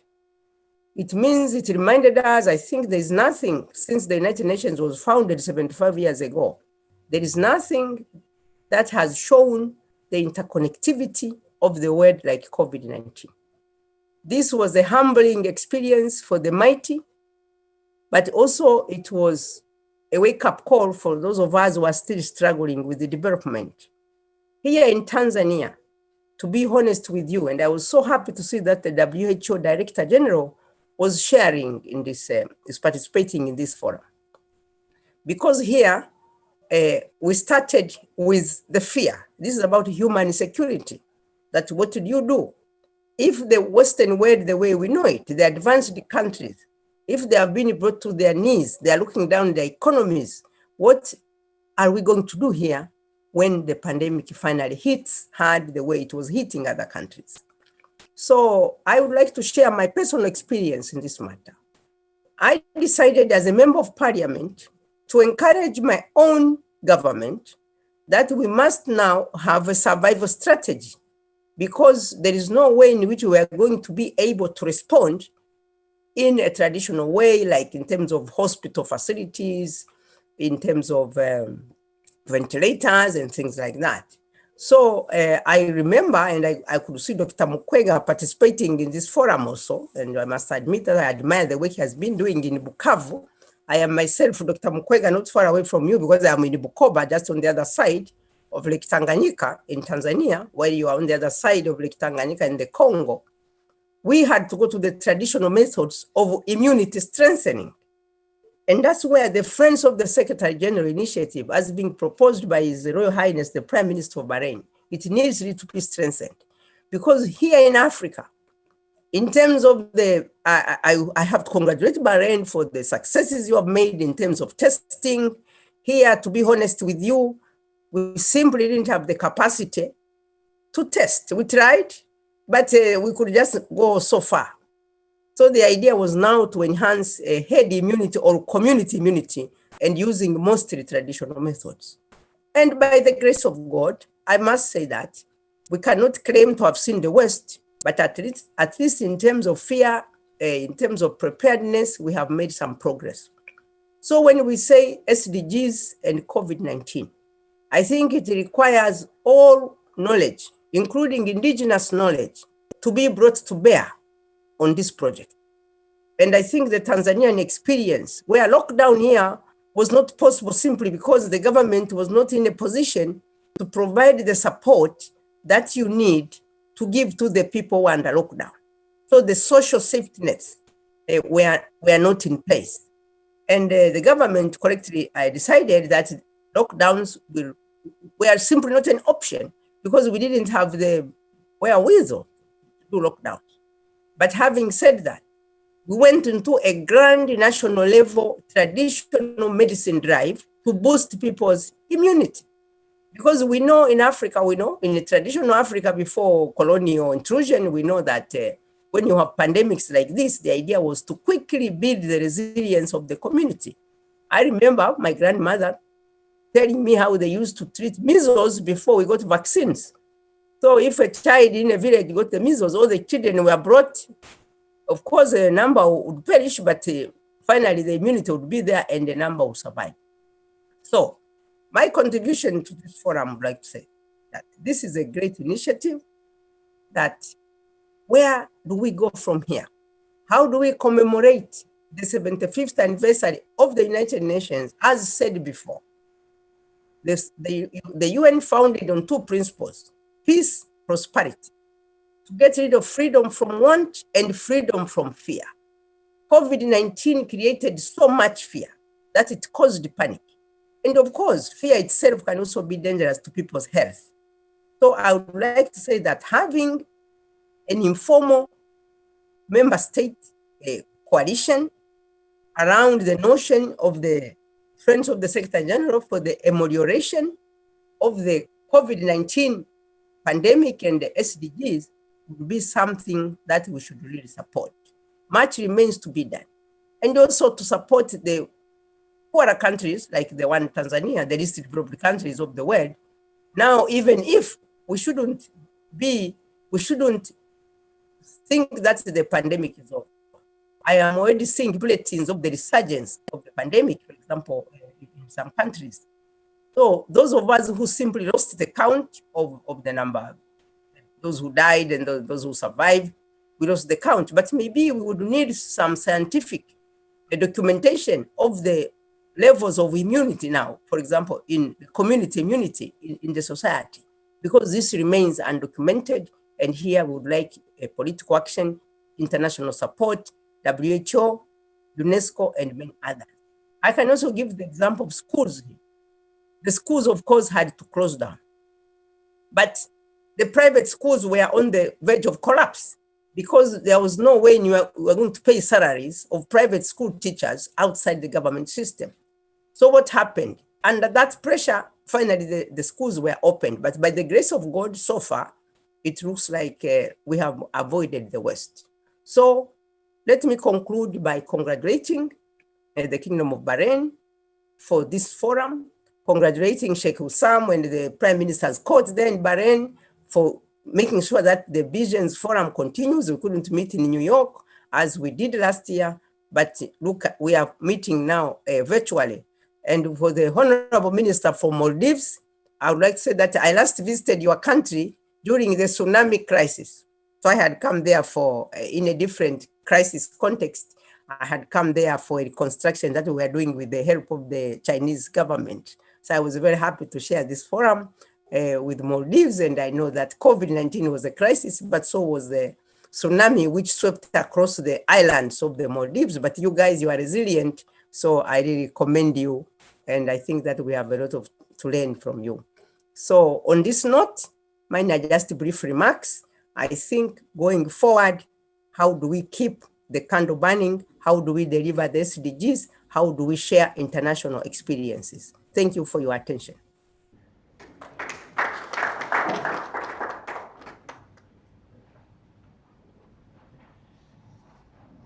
Thank you, Professor Tibaijuka, for sharing your experience as a former UN official as well as a politician in your country. I'd like to now invite Her Excellency Ms. Faika bin Saeed Al Saleh, who's the Ministry of Health in the Kingdom of Bahrain, who will talk about the Kingdom's efforts in overcoming the challenges of the current pandemic.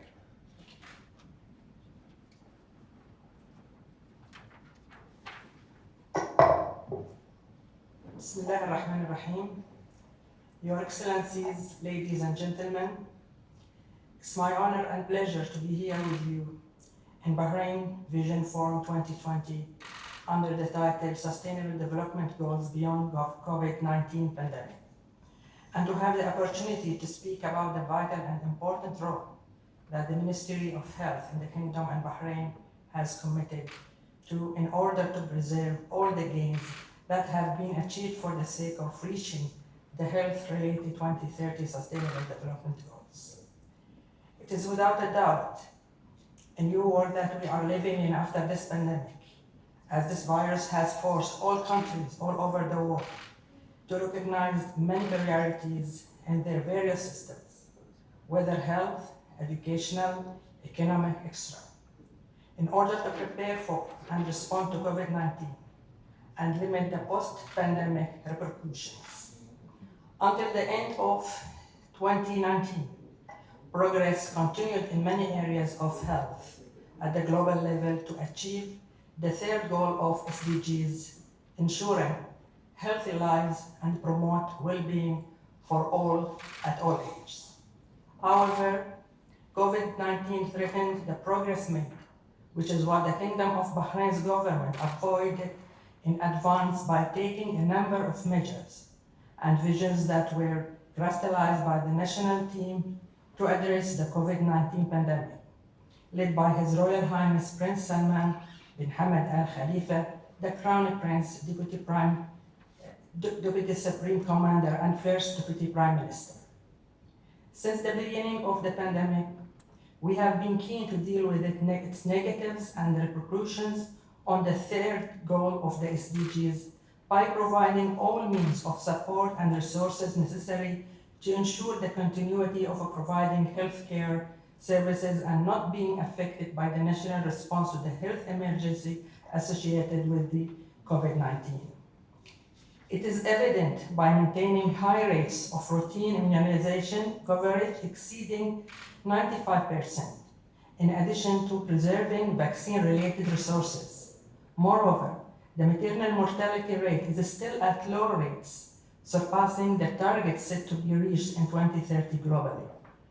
With regard to the death of newborns and under 5 children, the Kingdom of Bahrain still maintains a low rate of newborn and under 5 mortality rates, which are about 50% below the global target values for this indicator for 2030. All these are compliant with the global strategy for women's, children's, and adolescents' health, set by WHO, which calls for ending preventable child death. Healthcare programs during pregnancy, during and after childbirth, care for newborns, family planning services, and the control of communicable and non-communicable diseases continue to be provided through primary and secondary health care centers, through special arrangements and health guidelines that ensure the safety of both the recipients and health workers. A telemedicine service was introduced, consisting of providing medical consultations by means of visual communication technology, in addition to providing a home delivery service for medicines. Perhaps the response to the COVID-19 pandemic reflects Bahrain's commitment to universal health coverage, as screening, isolation, and treatment services were provided free of charge to citizens and residents alike. It is also worth commending here all members of Bahrain society, citizens and residents, who who have demonstrated sense of social responsibility and solidarity through their volunteering in the national campaign to defeat COVID-19, to participate in providing the necessary human support in various fields, such as the medical, administrative, logistical, and field work. This great volunteer work has had a critical impact to avoid a shortage of medical, professional, and administrative staff and support services. And thus, the continuity of providing basic health services and COVID-19 response services in the same usual context. Excellencies, ladies and gentlemen, the Sustainable Development Goals are a roadmap for humanity, and this pandemic represents a huge challenge to reach the 2030 SDGs. Yet, at the same time, it shows us a wisdom already rooted in the SDGs, which is that the challenges we face cannot be dealt with in isolation. Therefore, we need Sustainable Development Goals now more than ever, and we must take advantage of this moment of a crisis for change, for a profound methodological shift to focus on the importance of public health strategies and health emergencies, and on long-term transformations to guide the recovery phase from COVID-19, and the importance of developing a framework for these shifts. In conclusion, I would like to extend my sincere thanks and appreciation to everyone, appreciating the efforts you are exerting, each from their respective positions, in facing this global pandemic, and my wishes for you continued health and wellness. I thank you.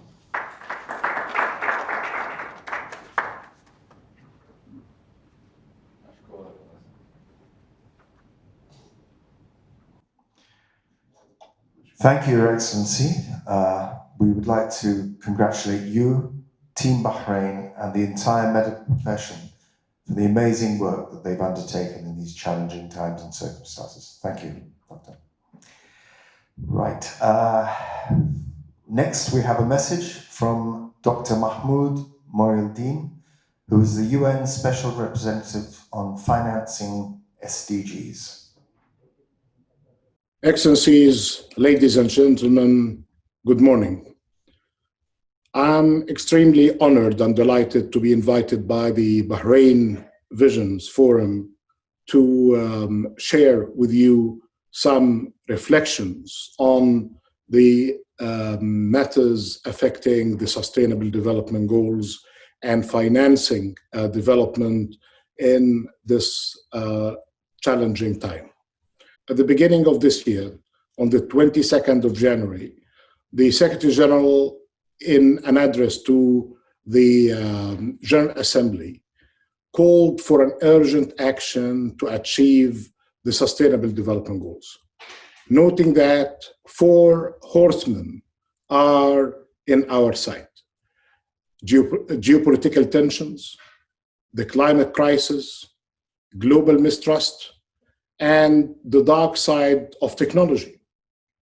Soon after this speech was given, a 5th horseman, the COVID-19 pandemic, arrived, causing an unprecedented health, economic, and now a humanitarian crisis. Indeed, as of today, 500 million people have lost their jobs. The number of acutely hungry people will double, with an additional 270 million persons facing acute hunger this year. And in a devastating reversal of fortunes, 100 million people risk being pushed into poverty. This is the first increase in poverty since 1998. However, while COVID-19 has had an indiscriminate impact on all corners of the globe, it hasn't been the great equalizer. It has disproportionately impacted developing economies and vulnerable people who are least able to cope with its impacts. Indeed, even before COVID-19, almost half of developing economies were in or at risk of debt distress.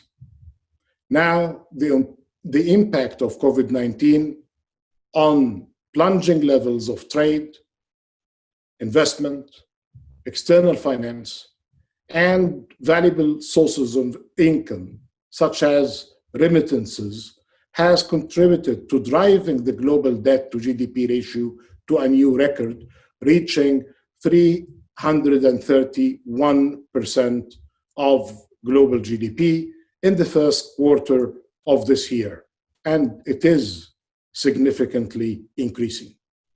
Many countries, as a result, have been forced to redirect funds away from health services and investments in the SDGs, where they are needed most to service their debt burden.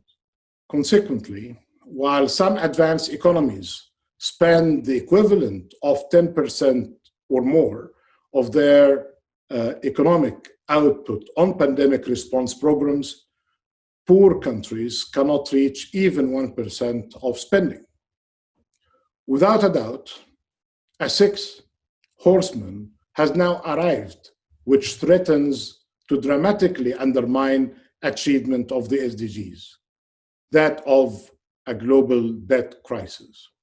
A debt crisis is more likely to happen if we're not taking adequate actions today. Yet, despite this, we haven't seen enough solidarity with developing economies to provide them with the massive and urgent support they need. While the DSSI or the Debt Service Suspension Initiative and other initiatives implemented a few months ago have granted some breathing room, they haven't gone far enough to solve the problem. It is in this context that the Secretary General of the United Nations, together with the Prime Ministers of Canada and Jamaica, launched the Financing for Development in the Era of COVID-19 and Beyond initiative at high-level event on the 28th of May of this year. After this important event that was attended by 50 heads of state and heads of government and heads of international organizations, policy options were developed by 6 discussion groups tackling critical and important matters related to finance, debt, and illicit flows, directing their efforts to dealing with the challenges to achieve inclusive growth and building back better through sustainability. They came out with an agenda for action for short-term measures, mid-term measures, and long-term measures.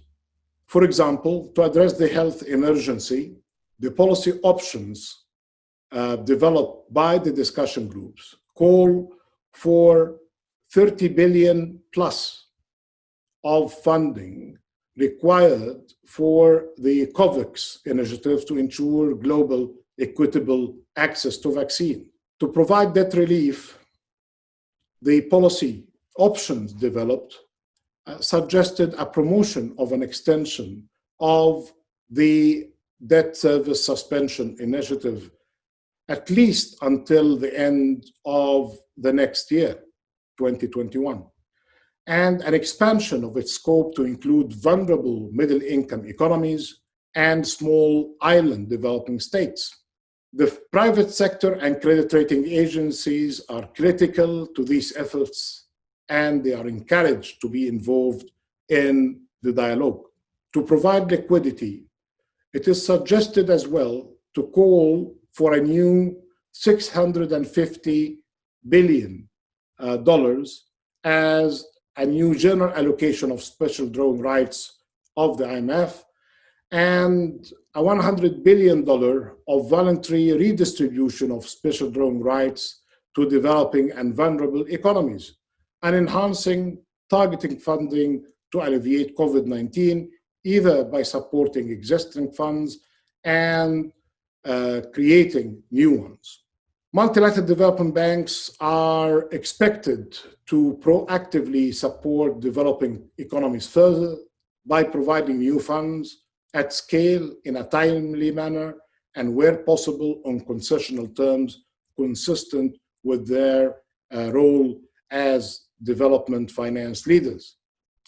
The participants of this initiative realize that it is not enough to do good work in debt management or add additional funds for development while there is a major leaking of the system, complicating finance for development and taking essential resources from the people, especially in developing economies.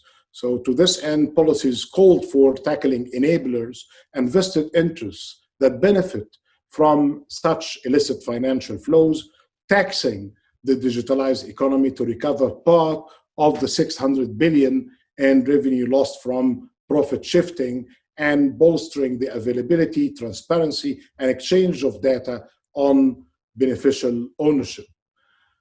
Finally, to support the people at the heart of these efforts, the policy options called for investing in gender-sensitive, equitable, and sustainable jobs by supporting the ILO's 100% Decent Work initiative and strengthening social protection systems, and reducing the transaction cost of remittances to well below 3% and close to 0%. To build back better, the initiative called for climate-related financial risk disclosures and for governments at all levels to align national and local budgets with the Sustainable Development Goals and the Paris Agreement. Later today, these options will be presented to over 50 heads of state and heads of government, helping to bolster national ownership over these crucial outcomes. Excellencies, ladies and gentlemen, we have all the tools at our disposal to redesign a system that truly works for all. Now, let's mobilize the political will needed to use them to ensure we can achieve the Sustainable Development Goals in this critical decade of action. I thank you all.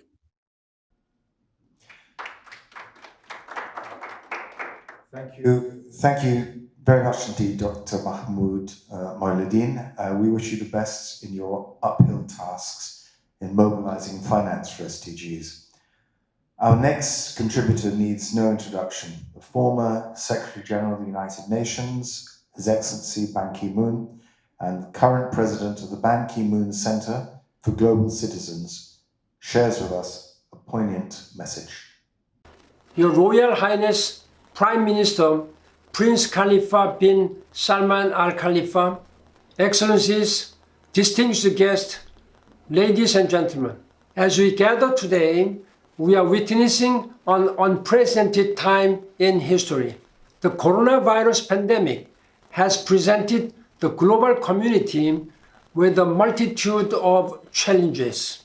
These challenges have resulted in unparalleled changes to the way we live, the way we think, and the way we interact with each other. It has shown us a new world, one where the status quo no longer exists. I take this opportunity to express again my sincere appreciation to His Royal Highness Prime Minister Prince Khalifa bin Salman Al Khalifa and His Excellency Dr. Tedros Adhanom Ghebreyesus of WHO, and commend them for convening us here today. We should take this opportunity to emphasize that robust cooperation and global solutions are required to turn this crisis into a catalyst to achieve the Sustainable Development Goals. I would also like to commend Bahrain on its leadership in adopting initiatives that support the implementation of the SDGs for the benefit of peoples of the world. The world has changed due to COVID-19. Millions of people are experiencing untold misery and suffering as the virus overwhelms our bodies and economies. We must forge ahead and fully commit to global citizenship to help cope with these seemingly insurmountable challenges. Already, while working as a Secretary General of the United Nations, I underlined that the Sustainable Development Goals are our only chance to put our planet on the right path. We do not have a planet B. Thus, we have only one plan, that is Plan A. The SDGs are our roadmap for putting social conflicts to rest, for reaching equality in all its dimensions, irreversibly, globally. This has not changed despite the coronavirus. As a matter of fact, the pandemic has reinforced the need for this roadmap to sustainably rebuild the economy. COVID-19 has demonstrated what is possible when humanity is faced with a tangible and fast-moving threat. Air quality improved nearly instantly as a result of government lockdowns. The rapid responses and widespread compliance show that we can change our behavior if the health imperative and political mandate exist. This shows once and for all that we have a choice in how to respond to global threats. Now, world leaders are committing unprecedented funds to recovery packages. The actions we take now will continue to be important once COVID-19 is tamed. They will shape our economies and societies for decades, determine whether we breathe clean air, and create a sustainable low-carbon future. It could also determine if we even survive as a species. It should be crystal clear that other threats, most notably our ongoing climate emergency, have not gone away during the pandemic. As we find ways to mitigate the consequences of the pandemic through collective international action, it is more essential than ever that we empower and include the voices of women and youth in the process. UN Women has captured how women have been working on the front lines of the pandemic. They are disproportionately hit by COVID-19, jeopardizing our goal of achieving gender equality by 2030. A recent study supported by the International Labour Organization has already shown that 1 in 6 young people who were employed before the outbreak lost their occupation during the pandemic. Many of them experienced a deterioration in their mental well-being as a result of the disruption to learning and working. Unless urgent action is taken, young people are likely to suffer severe and long-lasting impacts from the pandemic.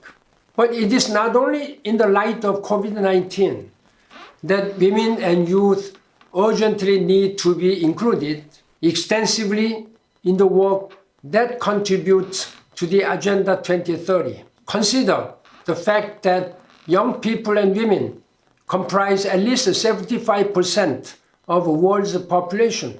We must do more to engage and empower these two groups, as they are the enablers to achieve sustainable development.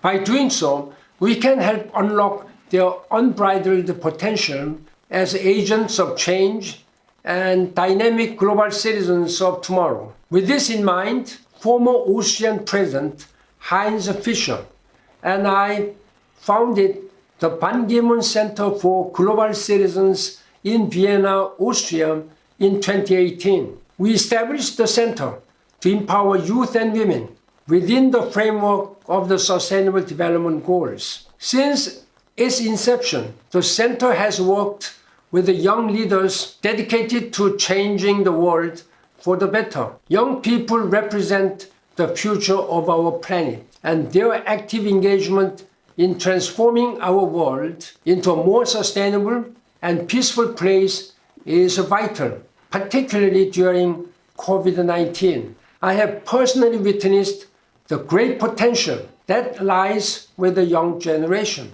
I am absolutely convinced of their capabilities in finding innovative solutions that includes the well-being of people whose voices have been silenced. They also have the talents to understand this crisis as a window of opportunity to change the world for the better. It is our common responsibility to ensure that we are leaving no one behind as we are maneuvering through the challenges that the COVID-19 pandemic poses. Let us all take action together to achieve the SDGs in the next 10 years. Thank you.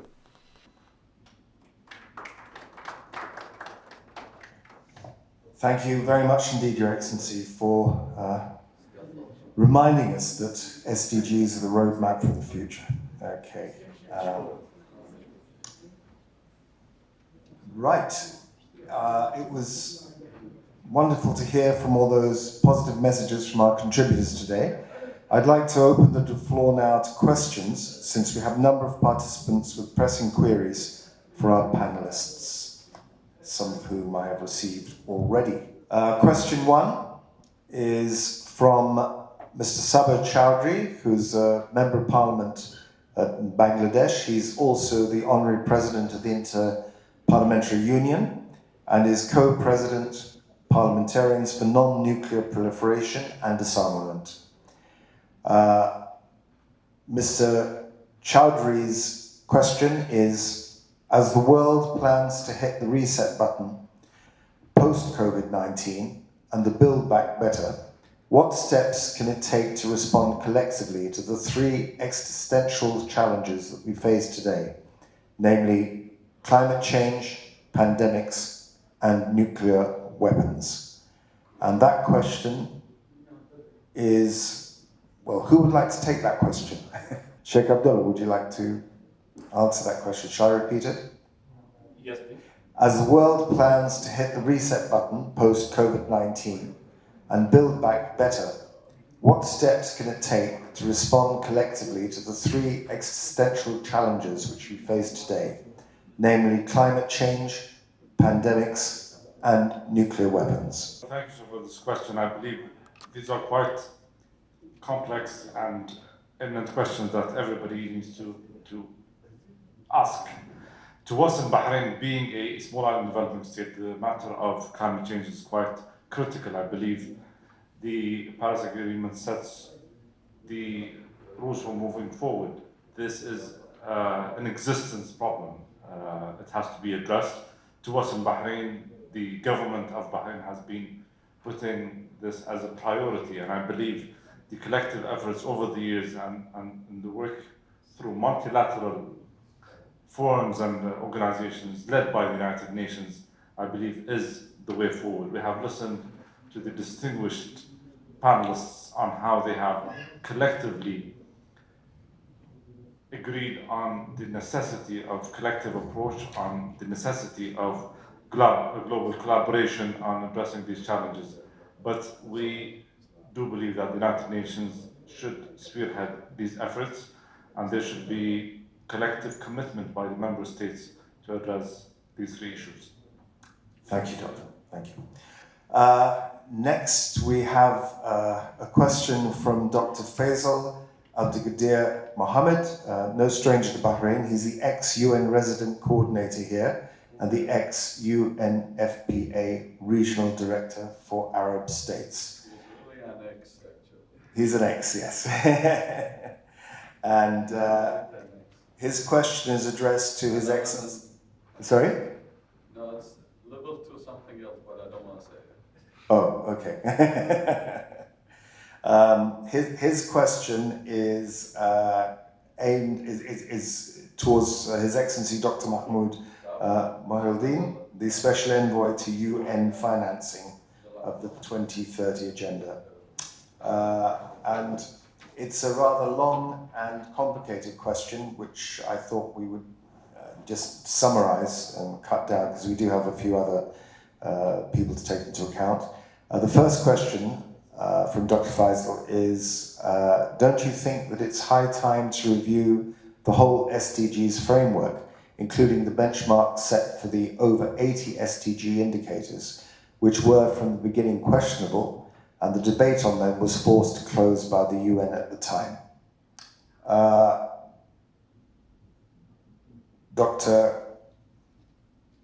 Mohyeldin, are you available to take this question?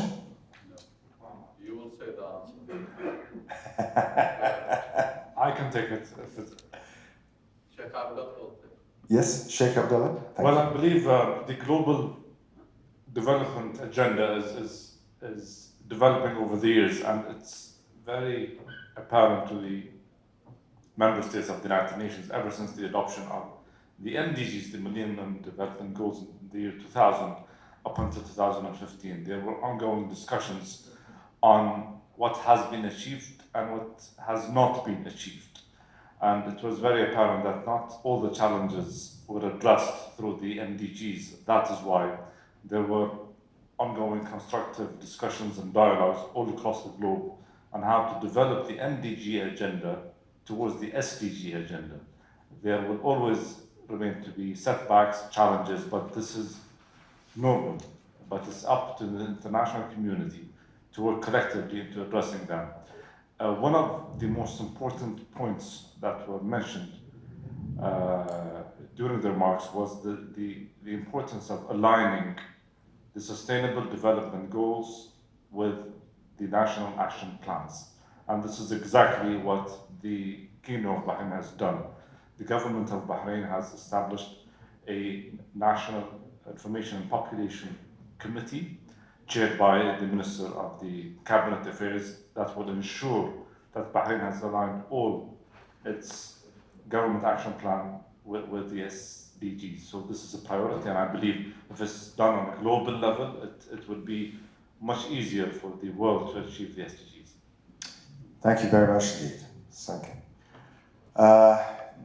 We have other questions which are coming now. One is from a question from Dr. Ahmed Bassel Al-Yusifi. The question is, climate change has tangible effects, including adverse health impacts.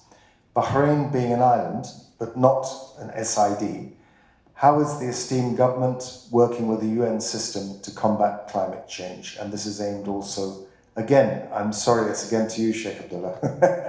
Bahrain works closely with the SIS, the Sustainable, or the Small Island Developing States, but also with the OASIS, the Alliance of Small Island States.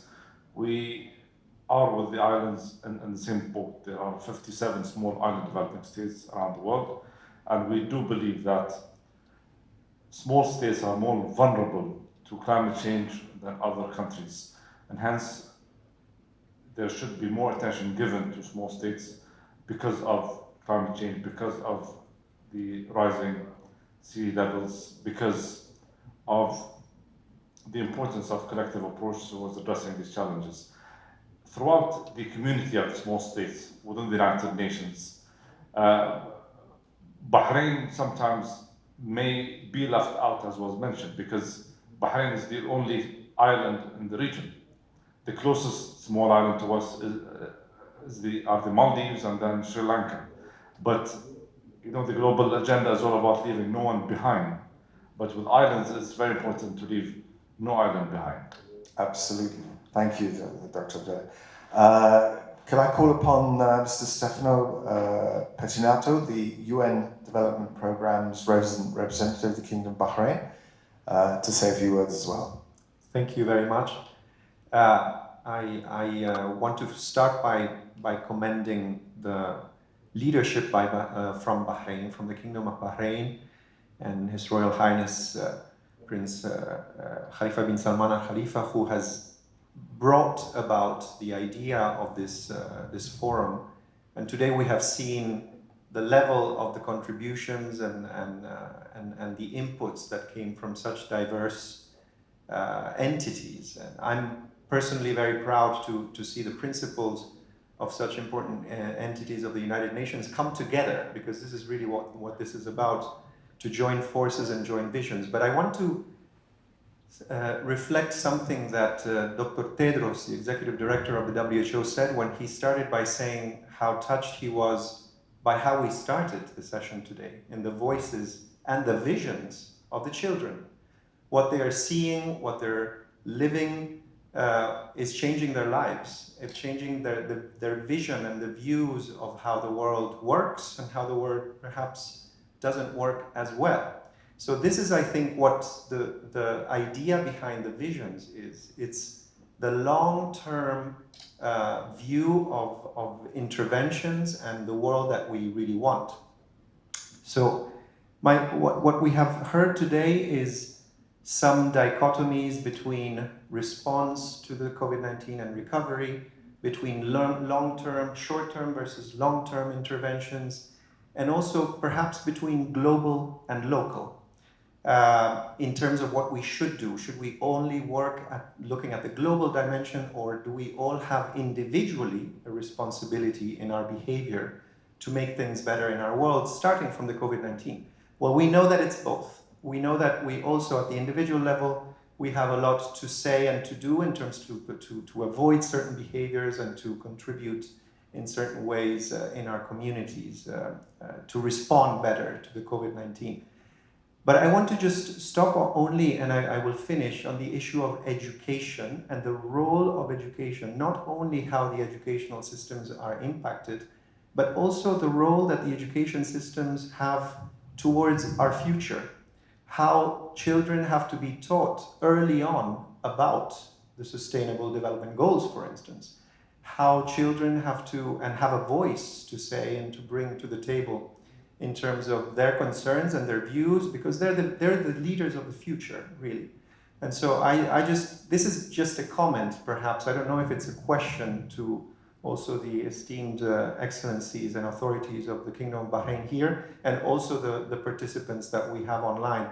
But I just wanted to just send out that message, how immensely important is the education system. We heard the words from the head of the UNESCO. We heard the words from Dr. Tedros of WHO, and we heard the words, of course, of the Secretary General of the United Nations. So I just wanted to send out that message. I don't know if there are comments to that, also from the authorities of the Kingdom of Bahrain on the relevance of the educational system to take on the SDGs and to have that those messages permeate early on in the lives of all of us to make better leaders to the future. Thank you very much. Thank you, sir. Thank you, excellent. We have Mr. Babafimi, who is waiting online now to answer a question. I want to start by appreciating and thanking His Royal Highness Prince Khalifa bin Salman Al Khalifa, the Prime Minister, the Secretary General, the Director General of WHO, as well as Sheikh Hussam bin Isa Al Khalifa, who likes to be behind the scene, hardly saying anything, but actually the brain behind the Bahrain Visions Forum. It is a great pleasure that we could have a third Bahrain Visions Forum, that the pandemic has not stopped us. And this is actually, to the best of my knowledge, the very first opportunity to bring the UN bureaucrats, member states of the United Nations, together with we, the people that the Charter really talked about. And that is significant because in the 75th year of the UN, the pandemic is raising questions about multilateralism, which is the foundation of the United Nations. WHO has succeeded in scientific coordination in trying to tackle the pandemic, and we appreciate Dr. Tedros for that. But member states of the UN have utterly failed. The major leaders resorted to politicization of COVID-19 as people were dying. Some withdrew into their respective borders and locked down.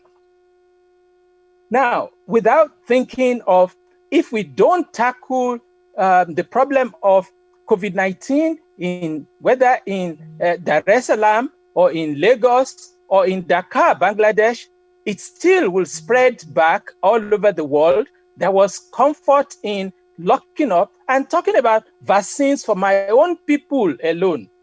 So I'd just like to, by way of conclusion, just to offer thanks again to His Royal Highness the Prime Minister for his initiative in calling for the establishment of a group of member states to support the Secretary General's efforts on the amelioration of the negative impact of COVID-19 on SDGs. In other words, solidarity and joint action, where taking the hand of the weak is the norm to ensure that nobody is left behind. Dr. Tedros had basically four issues that I summarized from his speech. One was that we need greater investment and leadership for health, for the health sector generally. We need to strengthen the subnational primary healthcare, public health services and outbreak responses. We need to build back better and greener, a manifesto for a healthy and green recovery. And we also need very much to support the poor, the lower income countries and individuals who are unable to fight the pandemic as the rich nations are. Today we learned from the Secretary General, Antonio Guterres, that there's 1 million deaths have been confirmed due to COVID-19 and 33 million people worldwide have been infected. Now these are just the figures we know about. There could be many more. It's an urgent requirement that we take the lessons learned in this webinar today and implement them. Thank you so much, one and all, for your participation and involvement in this important forum. Thank you.